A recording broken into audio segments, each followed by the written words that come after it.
मैत्री, कई बार हमने ये भी देखा है कि बच्चे हायर एजुकेशंस के लिए घर के बाहर निकलते हैं, उन्हें बाहर पढ़ना पड़ता है। तो इस टाइम पे वो विल्सन डिसीज पेशेंट कैसे एडजस्ट कर सकता है? उन्हें खाने में क्या-क्या ध्यान ध्यान रखना चाहिए? So most of the time considering कि अगर टीनेजर्स है या बच्चे हैं जो हॉस्टल में रह रहे हैं, उनका मेजर मील्स जो होता है जैसे ब्रेकफास्ट लंच डिनर हो गया वो उनका मेस में होता है। तो ये तो हम मान के चलते हैं कि वो बाहर का ही खा रहे हैं।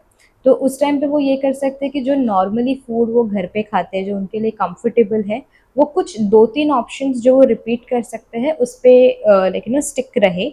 जैसे दाल राइस हो गया या हुँ, खिचड़ी हो गई या पुलाव हो गया, वो सारी चीज़ें with a little bit of curd या बटर मिल्क वो एक अपना सेट बना ले कि ये चीज़ें हैं जो मेरे लिए कंफर्टेबल है और मैं रिपीट कर सकता हूँ।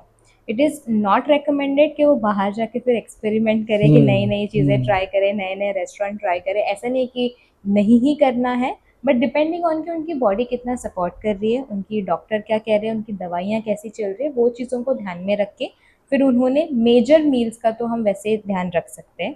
Secondly it is highly recommended कि अगर बाहर जा रहे हैं, उनके जो मिड मील स्नैक्स होते हैं उन चीज़ों का ध्यान हम घर से रखें। For okay. एग्जांपल उनके साथ कुछ स्नैक्स, ड्राई स्नैक्स भेज दिए, जैसे मखाना हो गए, हुँ, चिड़ा हो गए। हुँ। Makhana are low in copper again, वो अपने डेली मतलब अगर हम एक लिमिट में हम लोग को खाना करेक्ट चाहिए। 0.02 हुँ, होता है उनमें। हुँ, तो it is very safe, it's low in copper.